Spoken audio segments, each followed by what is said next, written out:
second, but let me fill you in on the Pete DeBoer, Jared Bednar thing. And it's not over the top, but DeBoer gets out there and he is all fired up after the game because he thinks there weren't penalties that should have been called.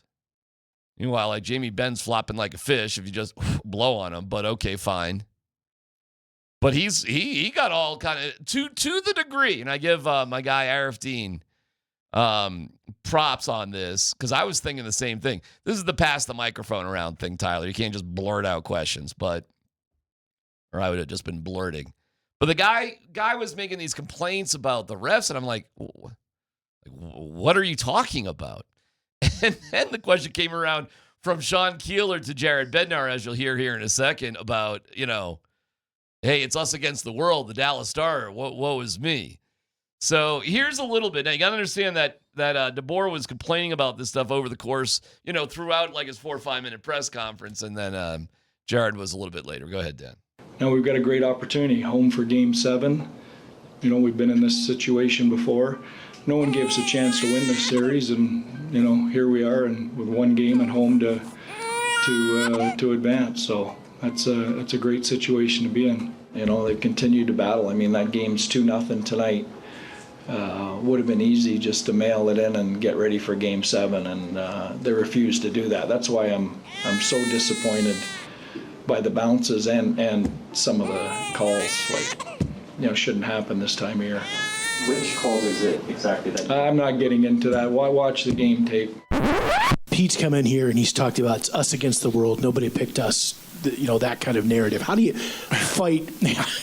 How do you? They finished third overall in the league. They hadn't looked at the standings, but hey, you build a narrative for your team to grab onto, and listen, they're playing without Heiskanen and they're playing without Robertson. And they've had other guys step up and elevate their game. They're deep. This is a deep team. They finished where they finished for a reason. That's great stuff right there, man. That's Benzie just being like, I'm sorry, what? Well, one's a 2, one's a 3. So not great at math, but generally speaking, the 2 is supposed to beat the 3. Yeah. Yeah, the Stars, it's us against the world. Like Benzie's reaction too is priceless. You can actually see it on YouTube. We got it all up there for you. But he was scratched his chin and smiled I'm sorry, what? Where did they finish again? I don't know what the hell DeBoer was even talking about. Do you? Dan? Do you have any idea what he saw? Did you see anything in particular? I got nothing. Tyler, I don't know if you saw something, or Dan, if you saw something. Cale Makar got away with a slash at one point in the game. That's the only thing I can think of.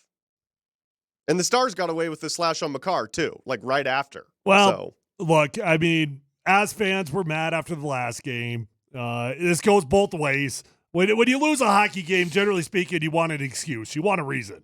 So we've done it. They've done it now.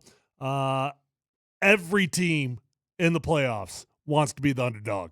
No team wants to go into it feeling like everybody's got their back because you got to have something that motivates the troops. You know what reminds me of the series like this? It feels a little bit like you guys in training camp. After a while, it's can we please hit somebody else? Is this something else we can do here? And you get under each other's skin. And you're trying to be polite enough about it. And even the coaches probably feel like that because they hear everything and they see everything.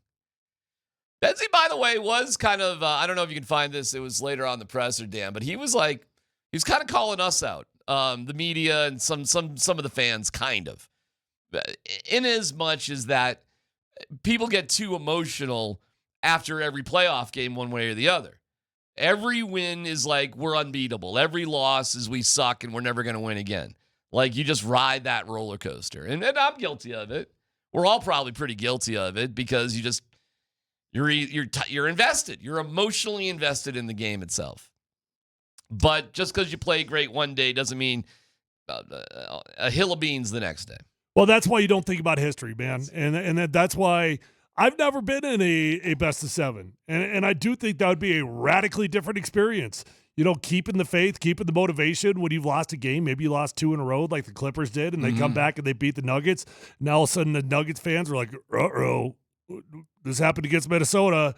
We had a chance to go close it out. Then you lost 2 in a row. Do you think there's anything different about a Game 7 rather than an NFL playoff game? Maybe. I mean, the tension and the animosity that has been brewing for 6 straight games. You don't have the same thing in one playoff game? I don't know. You're probably right. No, you're probably right. I don't know. I mean, I didn't play the same dude for 6 straight games. Right. Can you imagine that? Get under your skin after a while, right? Like, shut up. Do you ever just shut up? That's how I feel every day on this show. Oh, Dan. Let's talk about Scott. Oh, well, there you go. Yeah. That's pretty funny. Do you have any doubts? How about this? I'll give you something. This is what makes the NFL so exciting, though, because there is any given Sunday. There is. That's a real thing in football. Like you can analyze every single game, but at the end of the day, even when you think, oh, it's a great team, terrible team, there is always any given Sunday. You always have to. That's why it's exciting if your team makes it to the playoffs, no matter what the record, because you can any given Sunday it up. Mm-hmm. I just do not believe in that in 7-game series. I really don't. I do think through 7 games, you may get lucky a game here, maybe 2, something like that. But 7 games, I think the better team wins a 7-game series. I tend to agree with that. I mean, over 7 games, that's a pretty big sample size. And you would like to think that over time, although hockey is a little bit different, I think that's absolutely true in basketball. But hockey is a unique sport where a goalie can win a game, maybe win a series. You can flip the puck up, try to clear your zone, hit your own dude in the chest, and all of a sudden you make your own goal. Weird things do happen in hockey, but I definitely believe that to be true in basketball.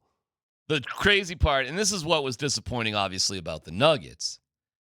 And if you noticed last night, all the other teams, there were 4 3-2 teams, 3-2 series that were played, 4 of them.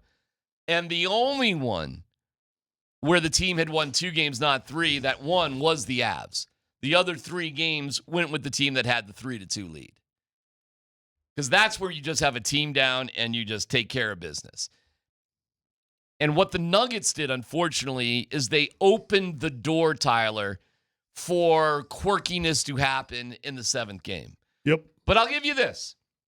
If the Clippers do win, I don't think we have any choice but to say, well, they were just the better team. Same with the Stars. At the end of the day, whether we like it or not. And just one penalty here, one penalty there, one fluky goal here, there, one, bad call in an NBA game. Out of 7 games, you don't get to do that.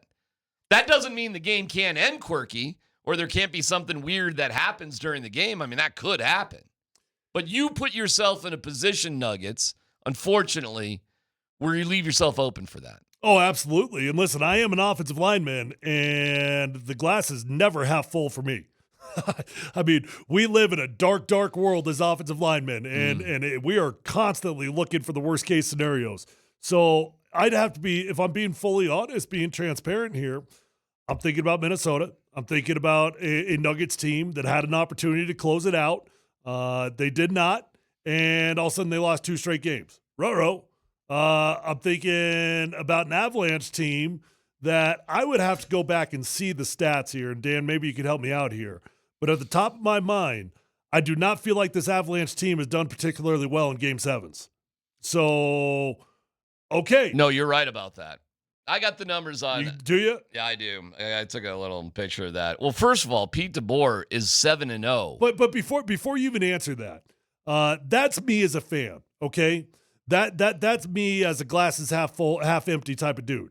As a player, and I heard Raj talking about this a little bit, and he's very right. You don't give a rat's you-know-what about the fact the Chiefs beat you 12 times. History. I wasn't there. Yeah. That has nothing to do with me. Like I might have been a part of the last 2, and that one stings. But don't come at me with this BS that the Avs have been bad in Game 7s. I'm not worried about that. I'm worried about what I did in the last game. However, might there be something to where your team is prepared for the game? Pete DeBoer 8-0 in Game 7s. The Avalanche have lost Damn, the 8-0. last. He's 8-0 in Game 7s.